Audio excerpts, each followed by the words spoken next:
என்னடா இவ காலையிலேயே ஸ்டேட் பேங்க் வாசல்ல நிக்கிறேன்னு நினைக்கிறீங்களா? ஆமாங்க. நகைய பிளட்ஜ் பண்றதுக்கு தான் வந்திருந்தோம். ஏன்னா, அப்புக்கு வந்து லோனுக்கு அப்ரோச் பண்ணியிருந்தோம். லோன் வந்து இன்னும் ரெடியாவே ஆகல. இழுத்துக்கிட்டே இருந்தாங்க. அதனால பார்த்தேன்.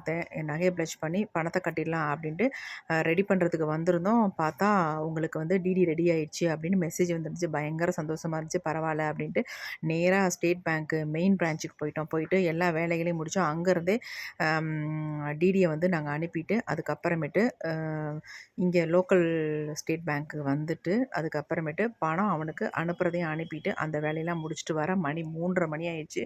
பயங்கர பசி. வீட்டுக்கு வந்தா என்ன சாப்பிட்றதுன்னு தெரியல எனக்கு. பார்த்தேன் 2 தோசைய பால் ஊத்தி சாப்பிட்டுட்டு நான் பேசாம படுத்துட்டேன். அவர்ட்ட கேட்டதுக்கு வேண்டாம் எனக்கு பசி இல்ல அப்டின்ட்டாரு. சரின்ட்டு 2 பேரும் நல்லா தூங்கிட்டோம். அதுக்கப்புறமேட்டு ஒரு 5 மணியோட எந்திரிச்சு கடைக்கு போய் ரைஸு, காய்கறிலாம் வாங்கிட்டு வந்துட்டு, அதுக்கு அப்புறமேட்டு நானு நைட்டு ரைஸ் வச்சு சிக்கன் கிரேவி பண்ணியிருந்தேன்.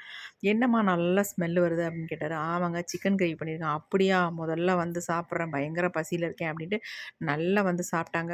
சாப்பிட்டதுக்கு அப்புறமேட்டு தான் எங்களுக்கு நிம்மதியா இருந்துச்சு. என்னன்னா, ஒரு காரியத்த நெனச்சா அத முடிச்சா தாங்க நமக்கு நிம்மதி.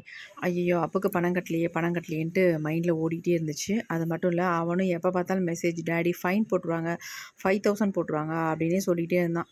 ஒரு வழியா நல்லபடியா வேல முடிஞ்சுங்க. ஒவ்வொரு குழந்தையும் படிக்க வைக்க நம்ம எவ்வளோ கஷ்டப்பட வேண்டியதா இருக்குது, எவ்வளோ மன உளைச்சல் பட வேண்டியதா இருக்குது, அதெல்லாம் குழந்தைங்களுக்கு தெரியறதில்ல. பெரும்பாலும் எங்கள் வீட்டில் நடக்கிற விஷயங்கள் அப்புக்கு மட்டும்தான் அதிகமாக தெரியும். நிஷாந்துக்கு ஒரு விஷயமும் தெரியாது. அவர் எப்பொழுதுமே படிப்பு, படிப்பு, படிப்புன்னு மட்டும்தான் இருப்பார். மற்ற விஷயங்கள எதுலேயுமே கண்டுக்கவே மாட்டார். அப்படின்னு கூப்பிட்டு வச்சு சொல்லுவோம்.